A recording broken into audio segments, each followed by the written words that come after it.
26-এর ভোটকে পাখির চোখ করে আসরে গেরুয়া শিবির। ইতিমধ্যেই অঙ্গ কলিঙ্গে গৌরিকীকরণের কাজ শেষ, এবার পালা বঙ্গের।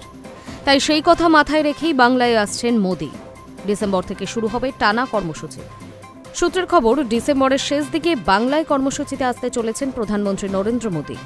বঙ্গ বিজেপি সূত্রে জানা গিয়েছে, 26কে নজরে রেখে প্রধানমন্ত্রীকে মোট 10টি কর্মসূচি করার আবেদন জানিয়েছিল বাংলার শীর্ষ নেতৃত্বরা। ইতিমধ্যেই আলিপুর, দমদম, দুর্গাপুর মিলিয়ে 3টি কর্মসূচি হয়ে গিয়েছে, বাকি রয়েছে 7টি। তাই নির্বাচনী বিধি লাগু হওয়ার আগেই এই কয়েকটি কর্মসূচি শেষ করতে চান মোদি। এই সময়কালে মোদির সঙ্গে একযোগে কর্মসূচিতে যোগ দিতে চলেছেন কেন্দ্রীয় স্বরাষ্ট্রমন্ত্রী অমিত শাহ। উল্লেখ্য, পরের বছর একযোগে 3 রাজ্যে বিধানসভা নির্বাচন: অসম, তামিলনাড়ু এবং বাংলা। দক্ষিণে বিজেপির ভিত এখনও অনেকটাই দুর্বল। অসমে গেরুয়া শিবিরকে রোখার জায়গা কম, পড়ে রইল দেশের পূর্বাঞ্চল অর্থাৎ বাংলা। ঘাঁটি দুর্বল নয়, ভিতও আগের তুলনায় অনেকটাই শক্ত।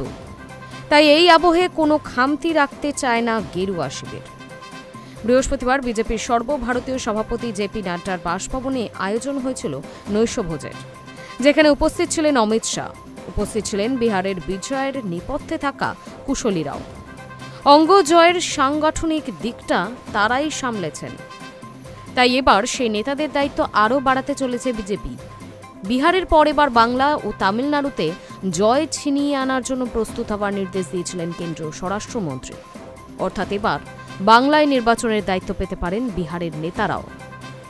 High news network.